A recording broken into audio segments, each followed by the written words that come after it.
কিছুদিন আগে এত গরম পড়েছিল যে মস্তিষ্ক পুরো গরম হয়ে গেছিল, তাই ভাবলাম সেটাকে ঠান্ডা করার জন্য কিছু একটা তো করতেই হবে। তাই বনু আর আমি মিলে প্ল্যানিং বানালাম কিছু ফ্রুটস দিয়ে দেখি না কি করা যায়।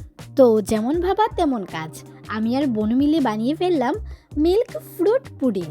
চলুন কিভাবে বানাচ্ছি দেখাচ্ছি আপনাদেরকে। তো প্রথমে অনেক রকম ফ্রুটস বনু আমাকে ছোট ছোট করে কেটে দিয়েছিল। তো প্যানের মধ্যে দুধ গরম হওয়ার জন্য এভাবে নিয়ে নিলাম। দুধটা কিছু গরম হওয়ার পর এবার 3 টেবিল চামচ দিয়ে দিলাম আমি চিনি। সেটা দিয়ে কিছুক্ষণ নাড়াচাড়া করলাম আর বলক আসা পর্যন্ত অপেক্ষা করলাম। ধাত্তেরিকি দুটো কথা বলতে তো ভুলেই গেলাম আপনাদেরকে, যেটা হচ্ছে অল্প কনডেন্স মিল্ক দিয়েছিলাম আর তারই সাথে সবচেয়ে স্পেশাল জিনিস যেটা হচ্ছে আগার আগার পাউডার। তো সেটা না দিলে পুডিংটা জমবে না। 1 টেবিল চামচ আগার আগার পাউডার দিয়ে দিচ্ছি আর ভালো করে নাড়াচাড়া করে নিচ্ছি। এবার দেখতেই পাচ্ছেন যে বলক এসে গেছে, খুব সুন্দর বলকটা এসছে।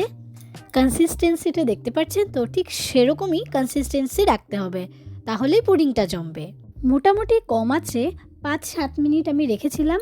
তারপর একটা টিফিন বক্স নিয়ে সেটাতে প্রথমে অল্প অল্প করে সেই মিল্কটা অল্প অল্প করে দিয়ে দিলাম টিফিন বক্সে। 1 লেয়ার ফার্স্টে দিয়ে দিলাম আর তারপর যে ফ্রুটস কাটা ছিল সেই ফ্রুটসগুলোকে অল্প সুন্দর করে একটু একটু করে সাজিয়ে দিলাম আর বাকি যা ছিল সেগুলোও ঠিকভাবে সেট করে নিলাম। আর তারপর হচ্ছে মেন কাজ, যেটা হচ্ছে বাকি যেটা ছিল মানে বাকি যে মিল্কটা আবার রেখেছিলাম সেটা একদম সর্বশেষে দিয়েছি। উপরে আবার দিয়েছি, লেয়ার বানিয়ে দিয়েছি, যেমন আমরা বিরিয়ানি যে টাইপের বানাই ঠিক সেই টাইপেরই। তো এটা ঠিক বিরিয়ানি না, তো এটা পুডিং, মোটামুটি বিরিয়ানির মতোই আর কি, 1-2 লেয়ার হয়ে যায়। আর তারপর এটাকে ভালো করে এরকম যেরকম বিরিয়ানিতে এরকম আমরা যেরকম জাম দিই, তো এটাকে ভালো করে জমিয়ে এরকম রাখলাম আর কি। তারপর শেষ কাজ যেটা হচ্ছে এটাকে নিয়ে আমি 4-5 ঘন্টার জন্য ফ্রিজে রেখে দিব। ফ্রিজে কিছুক্ষণ রাখার পর খুলে দেখাচ্ছি আপনাদেরকে যে কেমন হলো। এই যে দিল বনু পুডিংটাকে উল্টিয়ে দিল। তো খুলে দেখি কি হলো।